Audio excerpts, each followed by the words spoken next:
1 से लेकर कक्षा 8 के ध्यान में रखते हुए बनाए गए। कक्षा 1 मैंने राष्ट्रीय वृक्ष बरगद से स्टार्ट किया, जहाँ बच्चों को स्वर परिचय दिया हुआ है। खेल खेल में बच्चों को डालियाँ गिनते हुए स्वरों की पहचान कराई हुई है। और ऐसे राष्ट्रीय फल में मैंने विलोम शब्द कक्षा 4 से लिए हुए हैं कॉम्प्लेक्स से। और राष्ट्रीय पशु बाग, जिसे मैंने कक्षा से हिंदी व्याकरण से लिया हुआ, व्याकरण परिवार, जिसमें काल के भेद बताए हैं।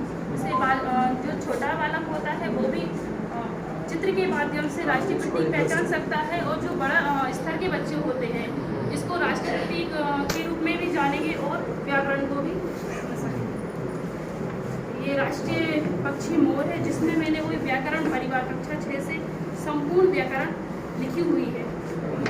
प्रत्येक जैसे भाषा से हमारा स्टार्ट होता, भाषा व्याकरण के साथ ये संज्ञा सर्वनाम विशेषण क्रिया उदाहरण, इस तरीके से मैंने इसमें लिखा हुआ है।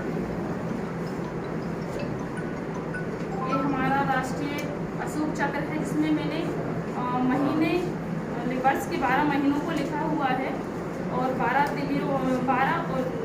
नीचे 24 तिथियों को भी दर्शाया, उसमें नीला रंग का भी पहचान कराई हुई है। इसके जो ऊपर दीपक बने हुए हैं, इसमें मैंने 12 प्रतीक चिन्हों के नाम लिखे हुए हैं। जी। भारत का राष्ट्रीय खेल हॉकी, इसमें हमारे भारत में लगभग जहाँ तक हम स्कूल में बच्चों को जो खेल खिलाते हैं उनके प्रमुख नाम लिखे हुए हैं पीछे। जैसे कि फुटबॉल कैसे खेला जाता है उसका चित्र भी नीचे चिपका के बताया है। क्रिकेट, टेनिस, इन सारे उसके वो लिखे हुए हैं। हमारे भारत के राष्ट्रीय पिता कौन है, ये हमने कक्षा 1 में गांधी बन जाऊं पाठ पढ़ाते समय बच्चों को बताया था, उसी से ये बताया हुआ है। उसके पीछे राष्ट्रीय गीत किसने लिखा, किसका निर्माण किया है, वो भी बताया है।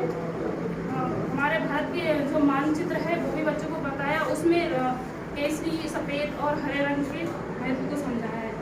भारत का राष्ट्रीय प्रतीक अशोक स्तंभ है, जो हमने सांची से लिया हुआ है, उसकी कुछ विशेषता भी बच्चों को बताई हुई है। हमारे भारत के राष्ट्रीय ध्वज के बारे में भी बताया है।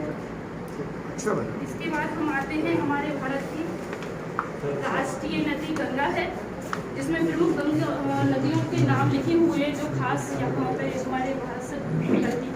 भारत का राष्ट्रीय जलीय जीव डॉल्फिन है।